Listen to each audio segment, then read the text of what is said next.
Hey sis, welcome back to Makeup and Mindset. Today, we're talking about attention. Not attention like wanting attention from other people. I'm talking about your focus, right? Your energy, your mental space. Because sometimes after something hurts us, we keep feeding it with our attention. We say we're trying to move on, but we're still checking, still replaying, still looking for answers in places that keep reopening the wound. So, today's conversation is simple. Stop giving your attention to what's draining you. Your attention is not small. It is one of the most valuable things you have. Because whatever has your attention has access to your energy. It can shift your mood. It can influence your thoughts. It can pull you out of your peace. So when you keep giving attention to something that hurt you, you keep giving it access. Even if you say you're done, even if you know better, and even if part of you wants to heal, your attention keeps the connection alive. And let's be honest,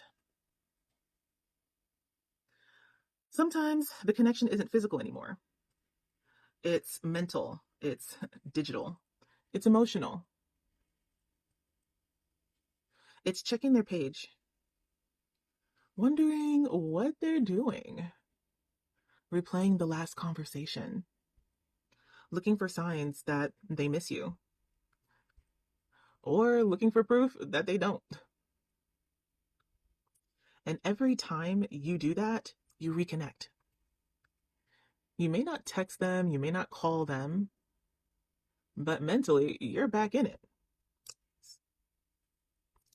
And that's why it still feels so heavy.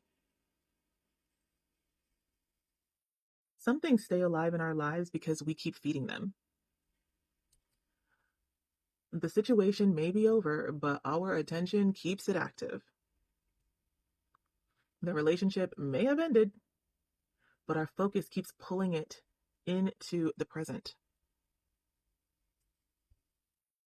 And after a while, it becomes exhausting because part of you is trying to move forward, but another part keeps looking back.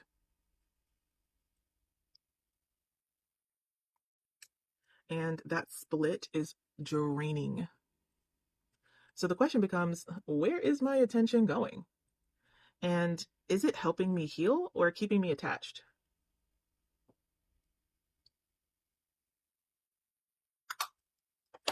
And listen, we're not shaming ourselves. We are not. There's usually a reason that we keep looking. Sometimes we want answers. Sometimes we want confirmation. Sometimes we want to know if we mattered. Sometimes we want to know if they regret it. That's human. But we have to be honest about whether the checking is actually helping. Because most of the time, it doesn't give us peace.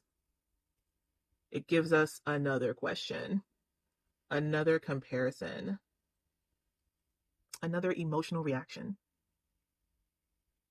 another reason to spiral. So before you check, ask yourself, what am I hoping this gives me? This is where we take our power back. Instead of using your attention to monitor what hurt you, use your attention to rebuild yourself. Bring it back to your body. Your routines, your peace, your friendships, your goals, your joy, your healing. Because when your attention is always outside of you, you lose touch with what's happening inside of you. And that's how we become uncentered. Not all at once, but little by little, until we realize we've been giving our best energy to something that's been draining us.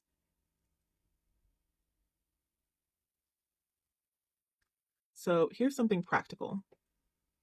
The next time you feel the urge to check, I want you to pause, take a deep breath, and ask yourself, what am I actually needing right now?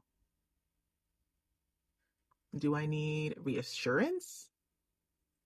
Do I need comfort? Do I need clarity?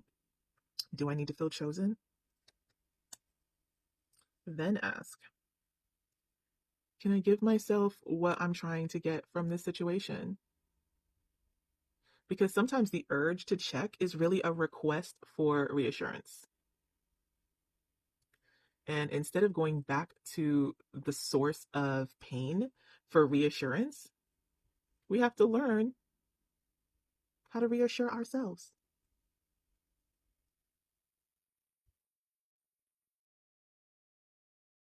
Instead of checking, redirect. Not to avoid the feeling, but to stop the feeding of the spiral. Journal what you're actually feeling. Go take a walk. Put on music that brings you back to yourself. Text a friend who grounds you. Clean your space. Do your skincare. Move your body. Something simple. Something that brings you back to the present. Right? Because there is a difference between feeling your emotions and feeding your emotions. Feeling them helps you process, and feeding them keeps you stuck. So, this week, protect your attention.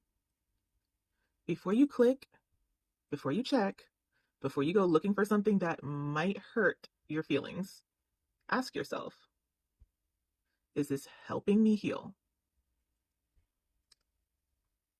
Or is this keeping me attached?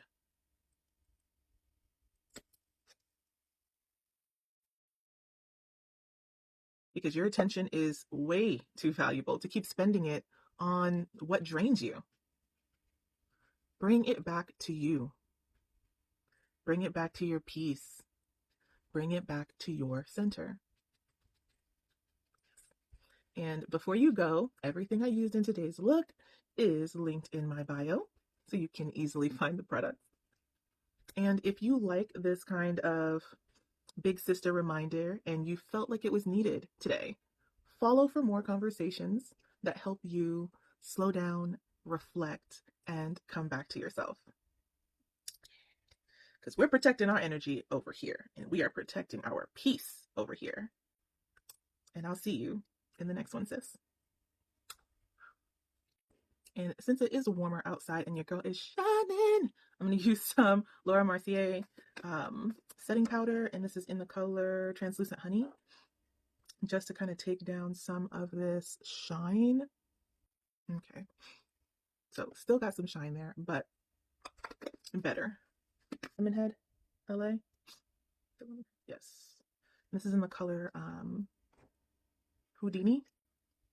Euphoria, I believe season 1. Kind of looks like that. So I am just going to take a little bit of this space paste and just kind of give myself a little shine here, a little highlight my nose and on the cheekbone. I'm just applying this with my finger because your girl's like, we're gonna keep it simple. I feel like this is a very fun look, not too overdone. Nice for a festival too, or a rave if that's your thing. And this dries down very well. It stays in place, as you can see. And this is our final look.